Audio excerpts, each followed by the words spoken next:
ठीक ठाक हो सब? पानी के गिलास रखो, बस स्टार्ट करें।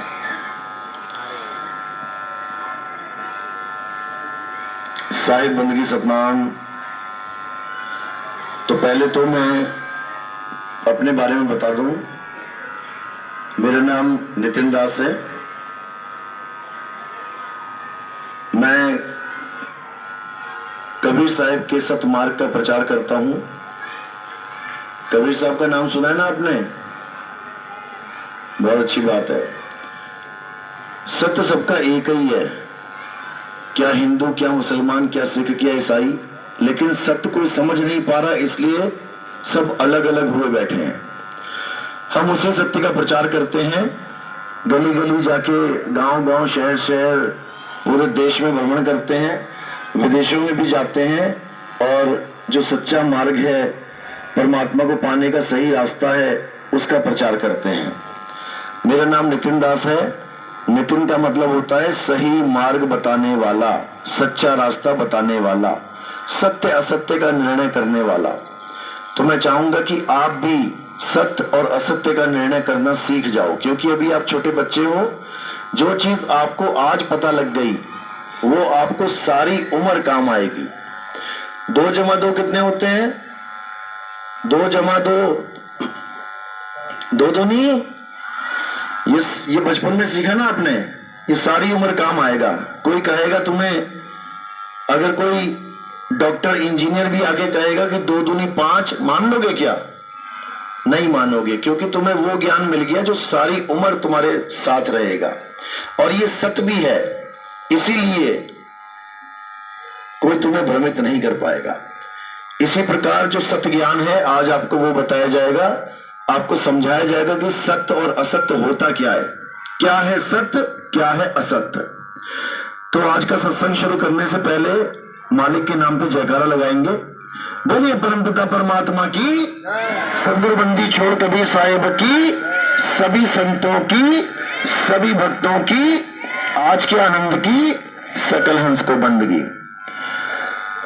तो सबसे पहले बच्चों ये समझना है कि सत्संग होता क्या है। हमने बहुत सुना है कि सत्संग में चलो, सत्संग में चलो। सबके, लगभग ज्यादातर सबके माता पिता किसी न किसी सत्संग से जुड़े हैं, किसी न किसी गुरु के साथ जुड़े हैं।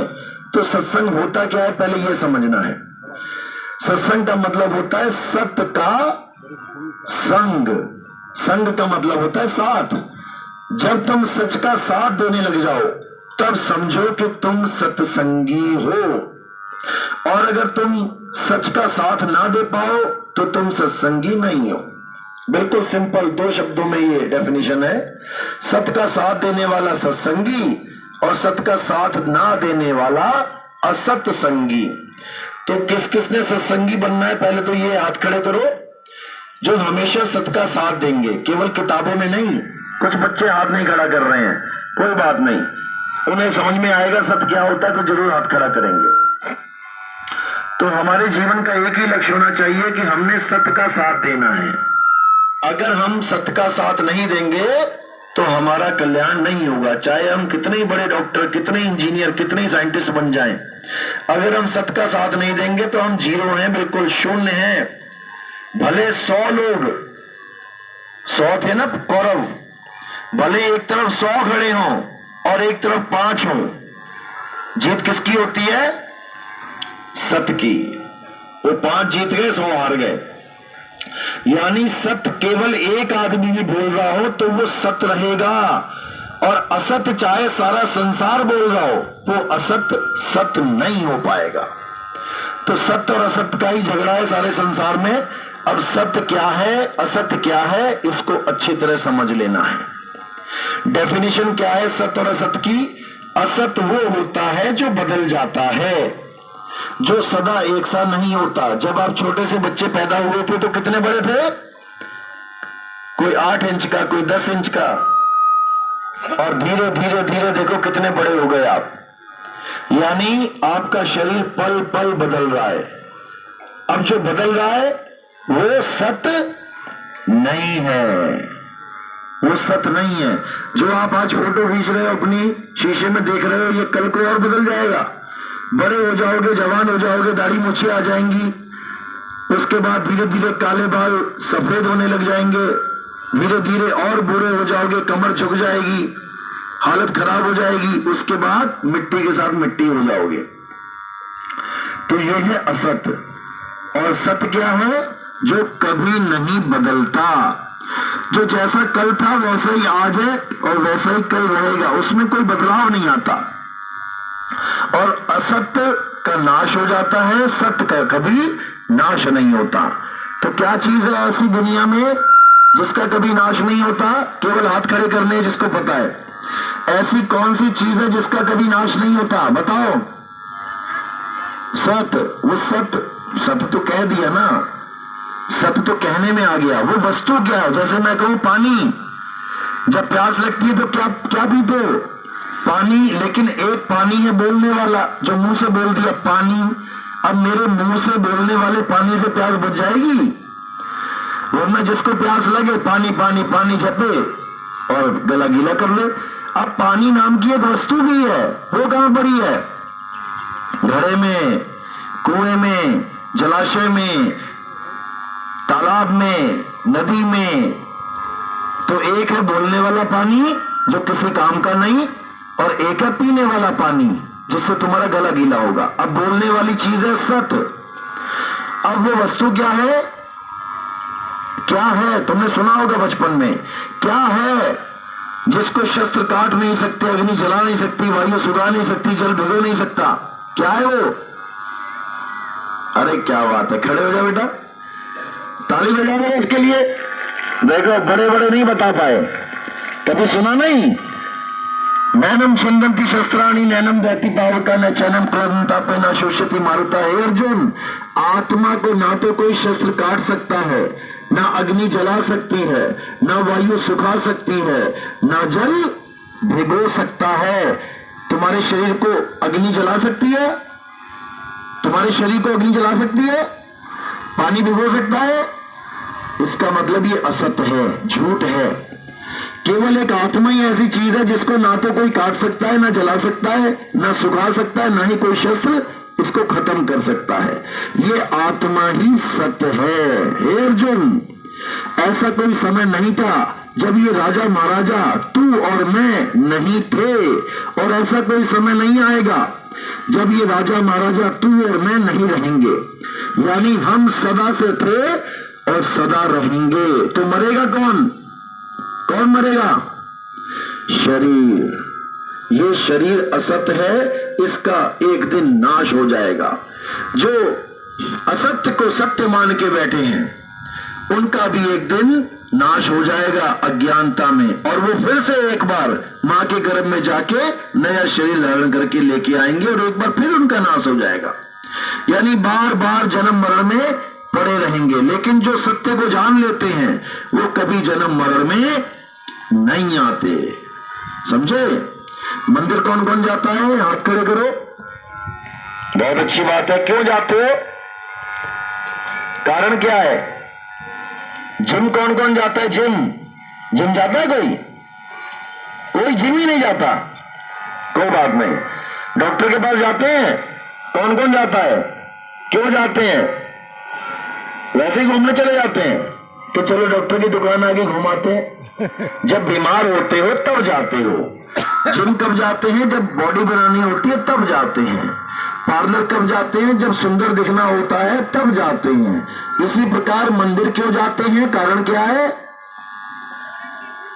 दुनियावी इच्छाएं प्राप्त करने जाते हैं कि मेरे पेपर हो गया, अच्छे नंबर आ जाए, मेरे बड़े भाई को नौकरी मिल जाए, मेरी मम्मी मुझे डांटे ना, इसलिए जाते हैं। क्यों जाते हैं नहीं पता, वैसे ही चले जाते हैं। आज रामनवमी है, चलो जी राम जी के मंदिर में। आज गणेश चतुर्थी है, चलो जी गणेश जी के मंदिर में। कारण क्या है मंदिर में जाने का? पूजा करने जाते हैं। और मांगते क्या है? क्या मांगते हैं? दुनियावी पदार्थ। राक्षसों का नाम सुना है आपने? राक्षस ज्यादा इंटेलिजेंट है कि इंसान? इंसान ज्यादा इंटेलिजेंट है। अब राक्षसों की सुनो, राक्षसों ने भगवान की भक्ति करी कि नहीं करी? करी थी ना। जब भगवान प्रकट हुए, जैसे किसी ने शंकर जी की करी या ब्रह्मा जी की करी, जब वो प्रकट हुए तो क्या मांगा उन्होंने? कि मुझे अच्छी सी नौकरी मिल जाए, बढ़िया सी बीवी मिल जाए, बढ़िया सैलरी मिल जाए, प्रमोशन हो जाए। क्या मांगा उन्होंने पता है? उन्होंने मांगा कि हे भगवान मुझे अमर कर दो। पहला वरदान हर राक्षस का यही है कि मुझे अमर कर दो। आप लोगों में से कितनों ने भगवान से ये मांगा कि मुझे अमर कर दो? हाथ खड़ा करो जरा। किसी एक ने भी कहा अमर कर दो? अच्छा, सच में? अच्छा, वैसे हाथ उठा दिया। किसी के दिमाग में भी नहीं आती ये बात कि मुझे अमर कर दो। हाँ, बीमार हो गया तो जरूर कह देगा भगवान जी मुझे ठीक कर दो। अमर कोई नहीं होना चाहता, इसीलिए तो मांगते नहीं। अगर मांग लिया होता तो क्या पता अमर हो जाते, लेकिन किसी ने कभी मांगा ही नहीं। सोचो कितने होशियार थे हमारे राक्षस, जिनको हम राक्षस राक्षस कह के किनारे कर देते हैं कि राक्षस तो बुरे होते हैं। वो बुरे होकर भी भगवान को प्रकट कर देते हैं। तुम में से कितनों ने प्रकट किया भगवान को? कितनों ने?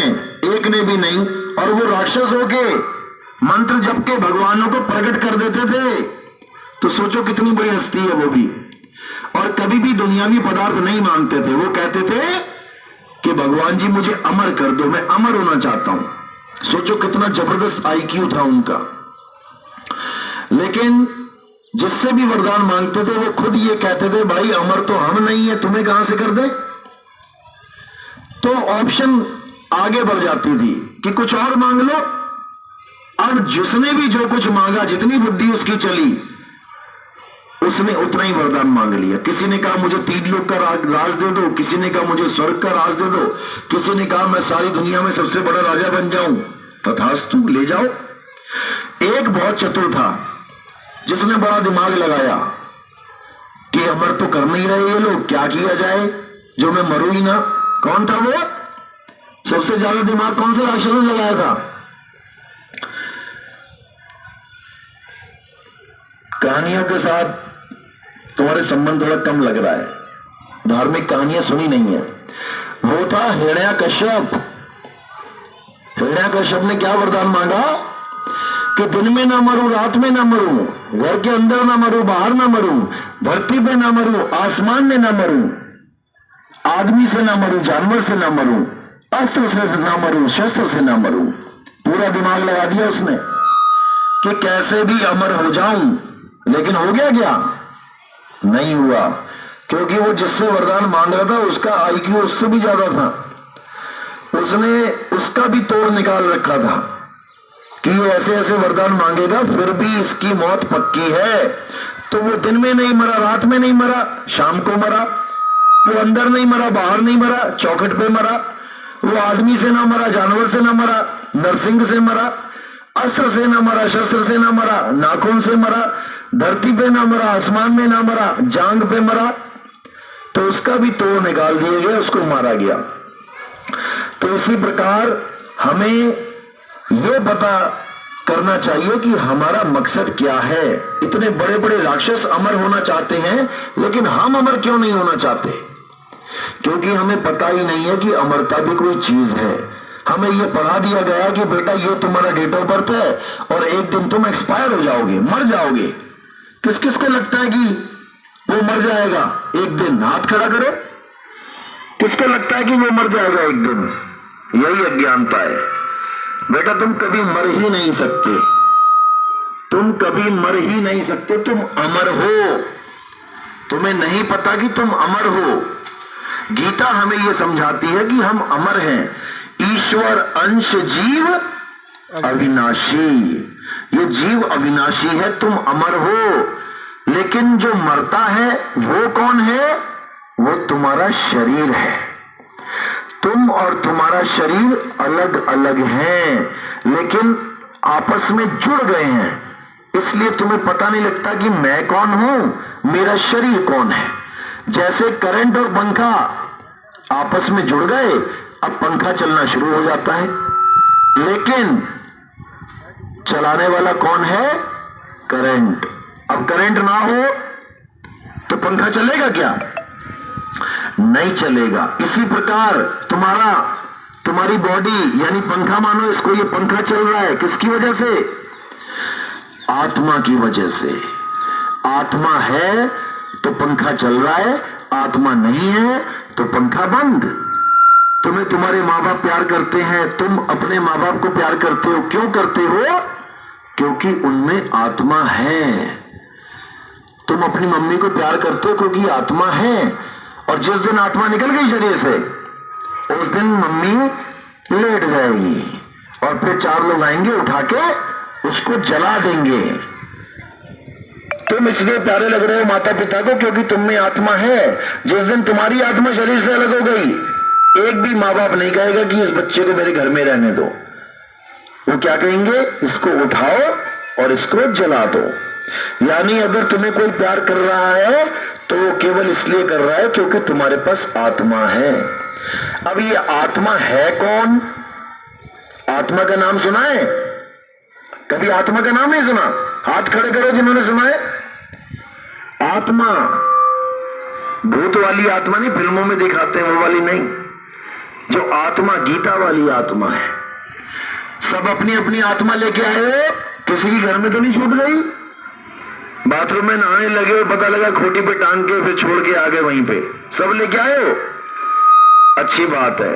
अब जो चीज आप लेके आए हो उसका आपको ज्ञान होना चाहिए। कोई पेन लेके आया, कोई पेंसिल लेके आया, कोई कपड़े लेके आया, कोई कॉम्ब लेके आया, कोई मोबाइल लेके आया, तो उसका ज्ञान है हमें कि कौन सी चीज हम लेके आए हैं साथ में। एग्जाम होता है तो ज्योमेट्री बॉक्स होती है, पेन पेंसिल शार्पनर स्केल सब कुछ होता है, पता होता है कौन कैसा है। लेकिन आत्मा जो तुम हमेशा अपने साथ रखते हो वो क्या होती है, वो कैसी होती है, इसका हमें ज्ञान नहीं है। इसी आत्मा का ज्ञान समझाने के लिए इतनी बड़ी गीता बोली गई। हे अर्जुन, तू और मैं शरीर नहीं है, शरीर तो हमारे कपड़े हैं। एक दिन ये कपड़े हम छोड़ देंगे, उतार देंगे और हम आत्म रूप में आ जाएंगे। इसी आत्मा का ज्ञान हमें होना जरूरी है। अगर हमें आत्मा का ज्ञान नहीं है तो हमें इस शरीर में आए ना आए एक बराबर समझो। हमें कुत्ता बिल्ली हाथी घोड़ा नहीं बनाया भगवान ने, इंसान क्यों बनाया? क्या कारण था? कारण यही था कि हम अपनी आत्मा को जाने और उसके बाद सदा सदा के लिए मुक्त हो जाएं जन्म मरण से। ना कि भगवान ने हमें इसलिए बनाया कि आधे हिंदू हो जाओ, आधे मुस्लिम हो जाओ, आधे सिख हो जाओ, आधे ईसाई हो जाओ, फिर एक लठ पकड़ लो और एक दूसरे का सिर फोड़ दो। इसलिए नहीं बनाया। ये झगड़े क्यों होते हैं? जब हम आत्म ज्ञान में नहीं आते। हम मंदिरों में उलझ जाते हैं, मस्जिदों में उलझ जाते हैं, हम गुरुद्वारों में चर्चों में उलझ जाते हैं और अपने धर्म को सबसे बड़ा मानकर झगड़ा करते हैं। जबकि धर्म सबसे बड़ा कौन सा है? सनातन धर्म। सनातन धर्म का मतलब क्या होता है? राम जी की पूजा करना, हनुमान जी की पूजा करना? बिल्कुल नहीं। सनातन धर्म उसको कहते हैं जो उस आदि पुरुष की यानी उस अविनाशी की पूजा करे जिसको कोई काट मार नहीं सकता। कोई काट मार नहीं सकता। वो क्या है? आत्मा है।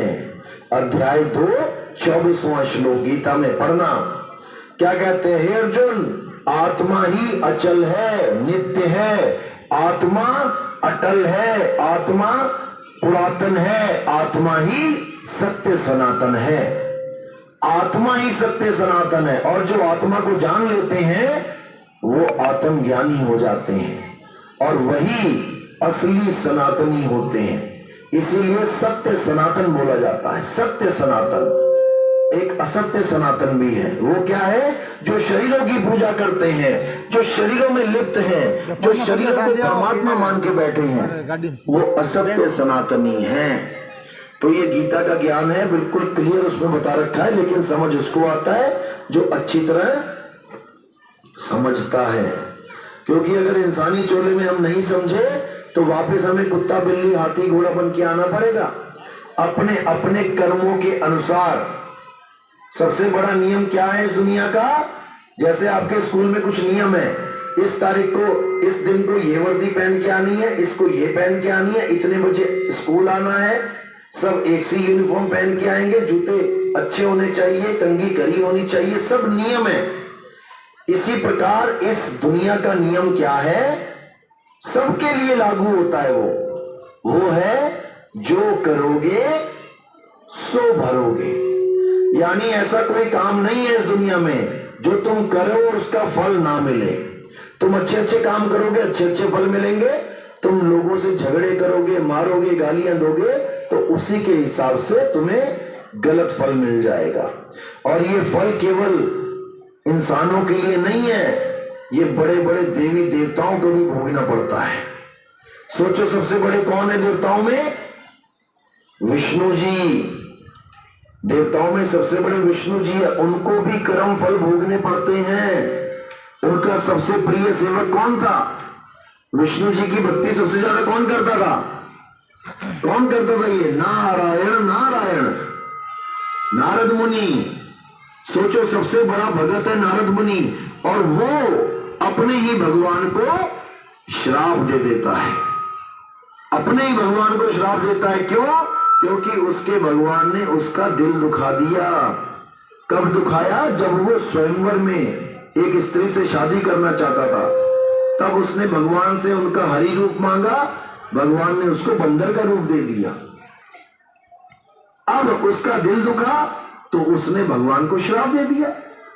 श्राप क्या दिया? कि जैसे मैं स्त्री के लिए तड़पा हूं, वैसे तुम भी स्त्री के लिए तड़पोगे। तो कौन सा जन्म लेके आना पड़ा विष्णु जी को? राम जी का। और कौन सी स्त्री के लिए तड़पना पड़ा? सीता जी के लिए, केवल एक श्राप के कारण।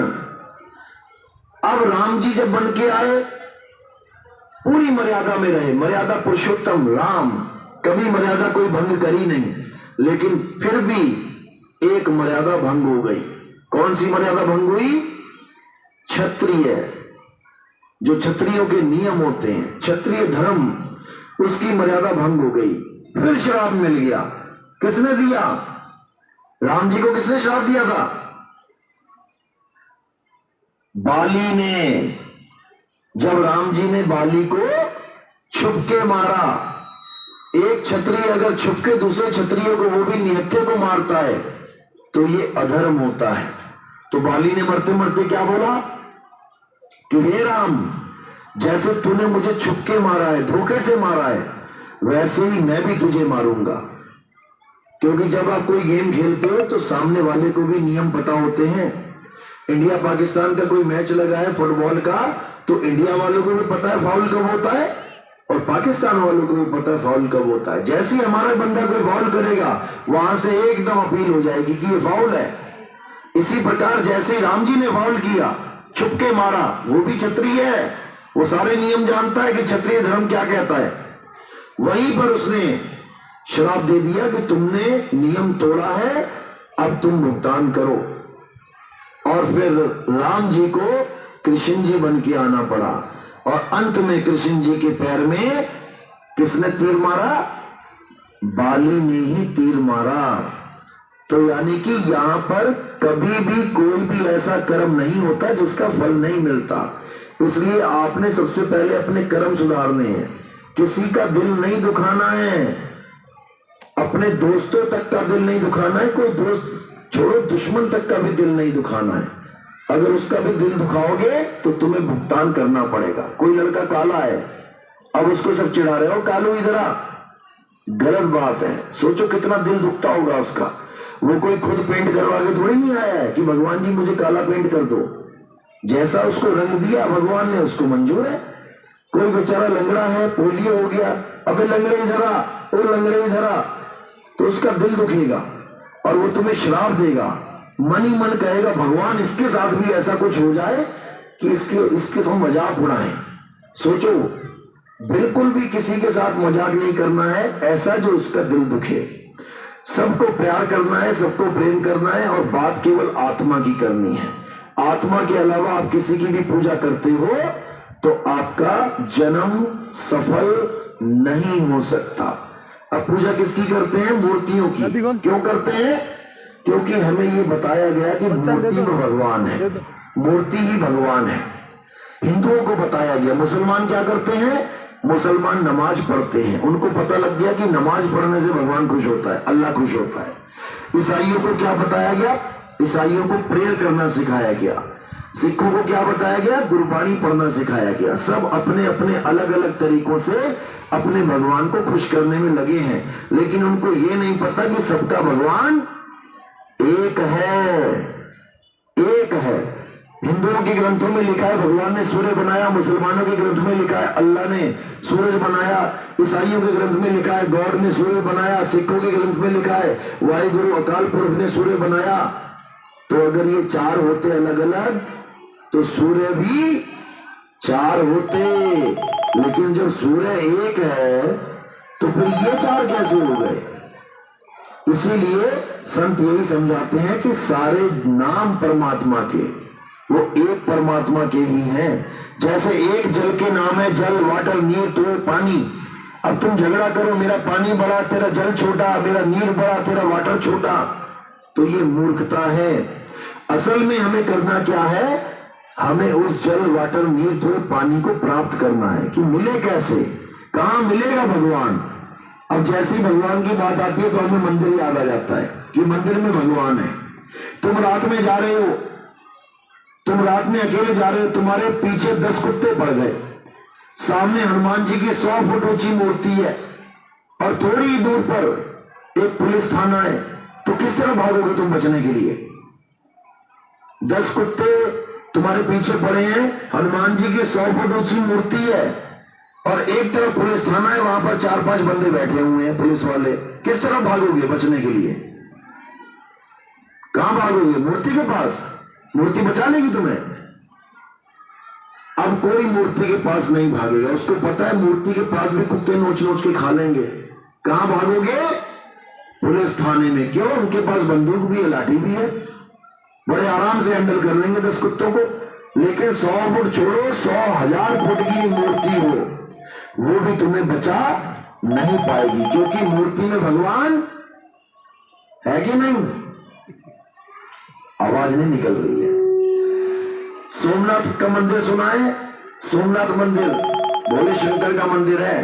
कितनी बार लूटा मुसलमानों ने, वो लुटेरों ने? 17 बार। क्यों लूट लिया? कैसे लूट लिया? जब भगवान वहां बैठे हैं तो कैसे लूट गया मंदिर? क्योंकि भगवान वहां पर नहीं है, वहां केवल एक मूर्ति है। अगर वहां भगवान सच में होते तो त्रिशूल मार मार के भगाते सबको। भगा सकते हैं कि नहीं? पूरी पूरी राक्षसों की फौज को एक भोले शंकर बड़े आराम से हैंडल कर लेते हैं। वो इंसान क्या चीज थे? तो भगवान किसी मंदिर में नहीं है, वहां उसकी प्रतिमा है। भगवान किसी मस्जिद में नहीं है, वहां उसकी इबादत की जा रही है। भगवान किसी चर्च में नहीं है, वहां प्रेयर की जा रही है भगवान से। भगवान किसी गुरुद्वारे में नहीं है, वहां उसकी महिमा गाई जा रही है। लेकिन भगवान है कहां? भगवान है कहां? ये ढूंढना है। यही संत बता रहे हैं, समझा रहे हैं कि अगर परमात्मा को पाना चाहते हो तो उसका एड्रेस पता कर लो। जैसे तुमने बचपन में किताबें पढ़ी हैं, आ से अनार, का से केला, पा से पपीता। ये अनार, केला, पपीता उस किताब में थे ना, उसमें फोटो बनी थी ना। तो क्या वहां तुम्हें केले का स्वाद आ जाएगा? अगर उसको फाड़ के खा लोगे तो तुम्हें अनार मिल जाएगा वहां पे। अनार, केला, पपीता कहां लगा है? पेड़ पे। यानी उसका असली एड्रेस कहां है? पेड़ पे। और उसका नकली चित्र कहां है? किताब में। इसी प्रकार असली भगवान कहां है? वो अलग जगह है। और उसकी प्रतिमा, उसकी नकल कहां है? मंदिर में। मंदिर हमें बार बार याद दिलाते हैं कि भगवान है, भगवान है, उसे खोज ले। समझे? अब वो है कहां? अब अच्छी तरह समझना है वो कहां है। जहां पर परमात्मा है वो चीज का कभी नाश नहीं होता। तो कहां है परमात्मा? हमारी आत्मा में। वो परमात्मा हमारी आत्मा है, आत्मा में बैठे हैं। कबीर साहब क्या कहते हैं? जो तिलमाही तेल है और जो चकमक में आग, तेरा साईं तुझ में है, जाग सके तो जाग। यानी मेरा परमात्मा मेरी आत्मा में विराजमान है, लेकिन मैं उसको कहां ढूंढ रहा हूं? बाहर। कस्तूरी कुंडल बसे मृग ढूंढे वनमाही, ऐसे रमता राम है ये दुनिया जाने नाही। यानी वो रमता राम सब में रमा हुआ है, एक भी ऐसा बच्चा नहीं है यहां पर जिसमें परमात्मा का वास नहीं है, लेकिन हम जानते नहीं है, इसलिए हम गलत कामों में पड़े हुए हैं। अब जब हमें पता लग गया वो रमता राम कहां है, अब हमने केवल वही ढूंढना है, यानी अपनी आत्मा में खोजना है। आत्मा में खोजेंगे तो परमात्मा मिलेगा, मंदिर में खोजेंगे तो मूर्ति मिलेगी। उस मूर्ति को अगर आप, जैसे मेरी कोई मूर्ति बना दे, कहे यही नितिन दास है, तो उस मूर्ति को तुम टेढ़ा कर देना, वो मूर्ति खड़ी हो जाएगी अपने आप। कितनी देर में खड़ी होगी? 10 सेकंड में, 10 मिनट